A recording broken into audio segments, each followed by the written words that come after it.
This idea was originated from walking with dinosaurs, so give them the credit. And sorry for the wrong pronunciation. Mark proudly presents Walking with Prehistoric Creatures, Episode 3, In the Deep. This is the Galapagos Islands, about 5,000 years ago. As you can see here, there are very small islands. And as you can see, Pangaea was not the only continent. Well, actually it was the only continent, but there were also very small islands. We're here, new creatures. And dinosaurs are very unique. This is Iguanodon. He is one of the only herbivorous dinosaurs that lives on these islands. Right now, he is eating some delicious ferns. What makes these dinosaurs very unique is that they can walk on both 4 legs and 2 legs. They usually only walk on 2s though whenever they're trying to escape from predators. Like this one. This is Acrocanthosaurus. He may be a medium-sized theropod. He may not be as big and vicious as some of the other Jurassic predators like Allosaurus, but he is still very, very dangerous. And he is hunting the Iguanodon. The Iguanodon is about to be heading right the Acrocanthosaurus' way.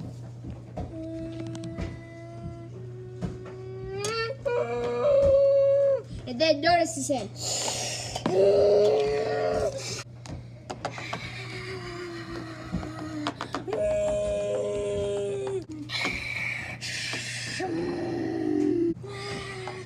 The iguana seemed to be in a dead end.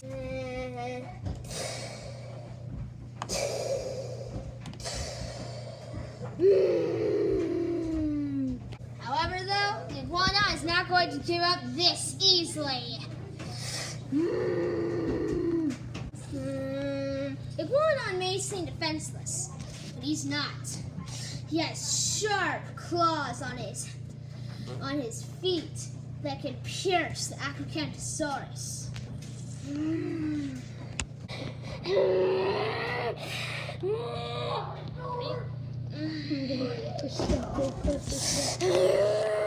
The Iguanodon tries to use his tough claws and tries to pierce the Acrocanthosaurus' skin. But it's not good enough.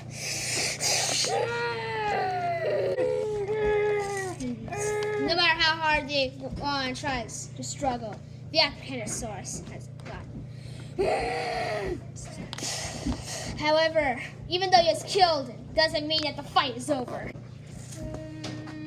This is Carnotaurus. I know they're a very small theropod, but the Acrocanthosaurus, he's his arch nemesis.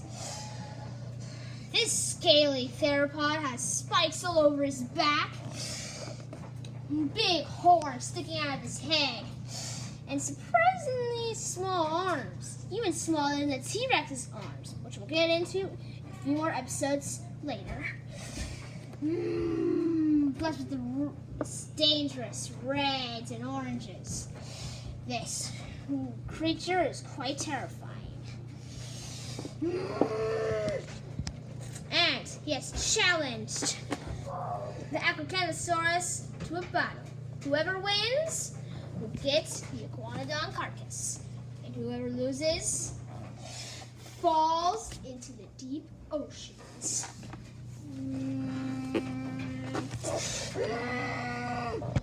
It's time to fight.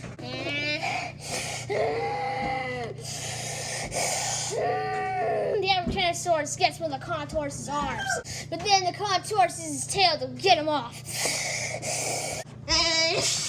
The Carnotaurus bites the Acrocanthosaurus' leg, making him unable to walk.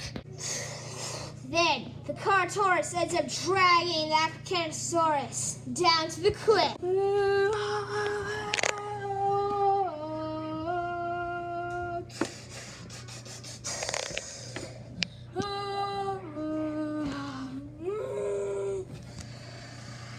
The Carnotaurus ends up backing up and is about ready to do a headbutt.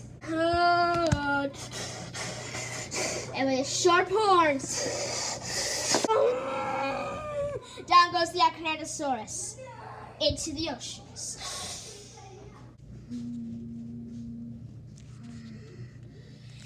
In just a few minutes, the Apocanosaurus will soon suffocate and drown. But he'll have a more quicker death than that.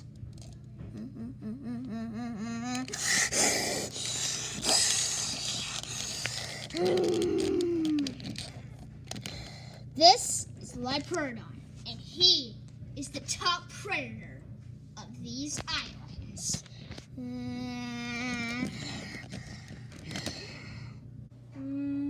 As you've seen from that experience, dinosaurs don't rule on these islands. The problem is really just because the islands are way too small. Competition is very big here, and food is very limited. Dinosaurs are surprisingly scarce here, and the only dinosaurs that are on these islands are surprisingly small. But then, what kind of creatures do rule these islands? Well, the answer are these creatures. No, we're not talking about this specific species, but their family. This is a plesiosaurus, part of the marine reptiles. So the only reptiles that are built to live in waters. Unlike other reptiles, instead of having legs, marine reptiles have flippers used for swimming, which is what makes them a very special type of reptile. It is what makes them not dinosaurs. Right now, this plesiosaur is laying in the sun, warming up, like other reptiles. For now, it's time for him to go under the water. We're here. There's tons of life. From extinct nautiluses like this anemone to huge marine reptiles like the plesiosaurs and Lyperdons, which you just saw earlier, there is tons of prehistoric life. And this is what the oceans were like back then. With so much more interesting life. These are ichthyosaurs. These are surprisingly also marine reptiles. But because of their shape, they look a lot like dolphins.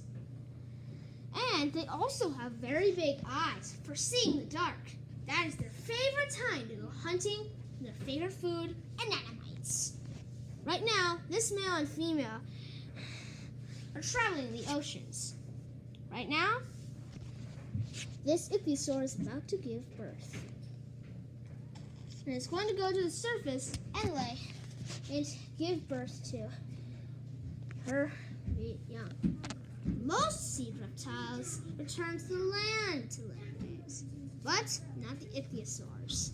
Instead, they actually give birth to live young. This is a very unique type of creature, and this is what allows them to live and adapt much more into the underwaters. First up, the tails pop out. This is so that way whenever the babies come out, their heads don't go out first, because otherwise they wouldn't be able to breathe, because they'll still be stuck inside their mother's womb. And since they're in water, they would suffocate as soon as they come out. Now the baby will go up to the surface and take his first breath.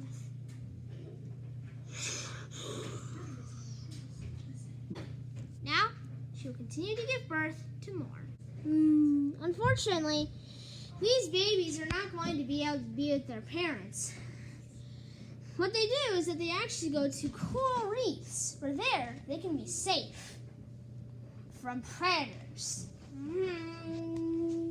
Like these sharks.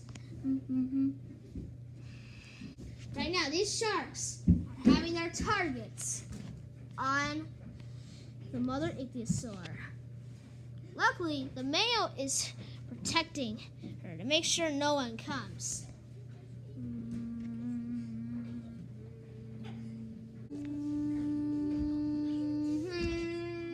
You thought sharks were bad enough. Another male Liperodon has come.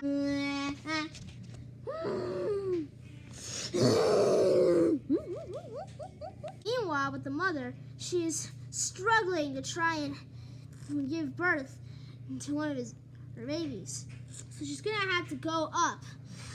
For there, she can breathe. After all, marine reptiles do still need to have breath. They can't hold their breaths forever, unlike fish can.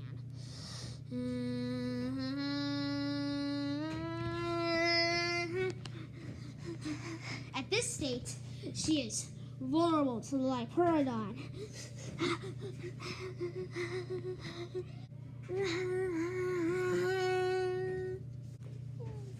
Successfully has found her last baby.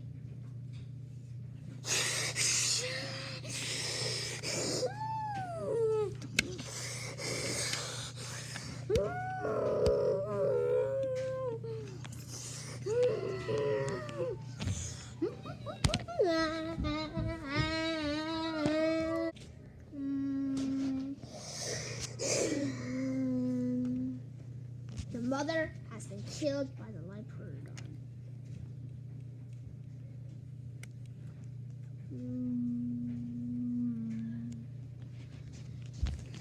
Liperodon is now done. Now the sharks, well, by following the blood trail, are now going to finish what's left. Luckily, though, all the babies are safe. Well, at least for now. Meanwhile, a little over into the deep ends, or another male Liperodon. The one that we saw before is now hunting too. And he has also been accompanied by other predators, like this Prostosuchus. This is a marine crocodile, which is actually very unique. Unlike other crocodiles, he too only has flippers, which is also what makes him a marine reptile. And right now, Liperodon is hunting a group of whales. You probably are wondering what on earth these whales are. Well, these are an extinct type of whale that once roamed these prehistoric seas. Liperodon has now got his target. He'll now move a little bit over, a little away from the herd, and then counter-strike from behind.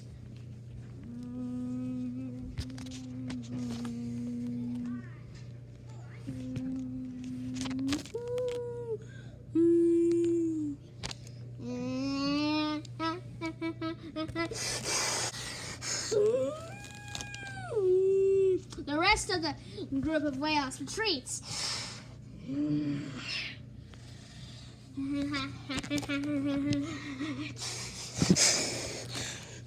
The whale tries to survive, but he can't seem to.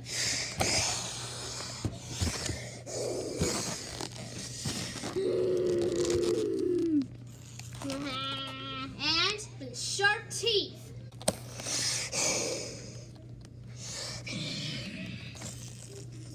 the Liperodon has killed the whale. And we will now start to eat. Well, meanwhile, the alligator decides to have a little bit of the feast as well.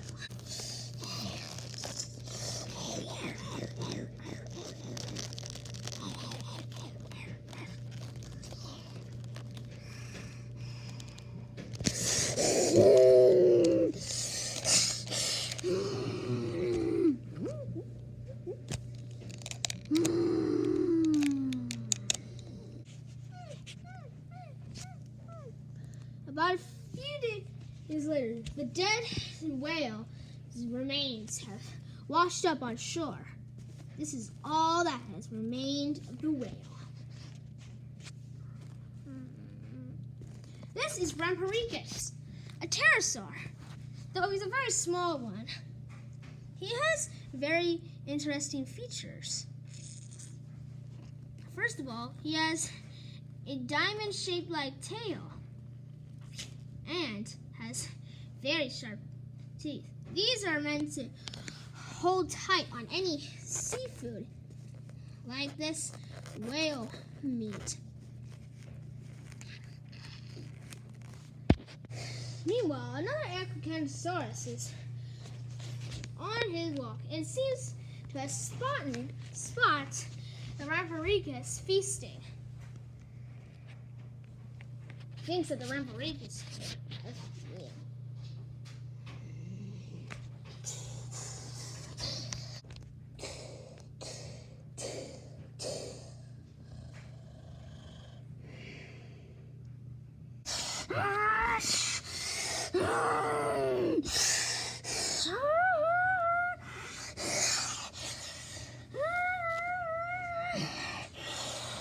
Several times he tries to catch the Rhamphorhynchus.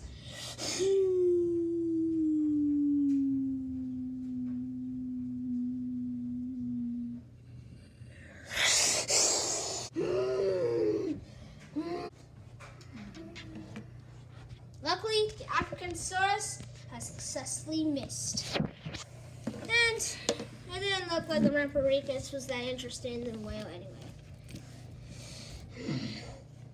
Another food that Rhamphorhynchus like to eat are termites.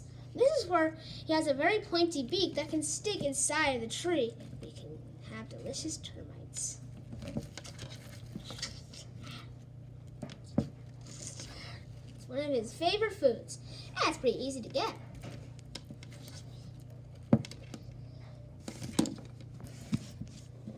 It looks like he's tired now.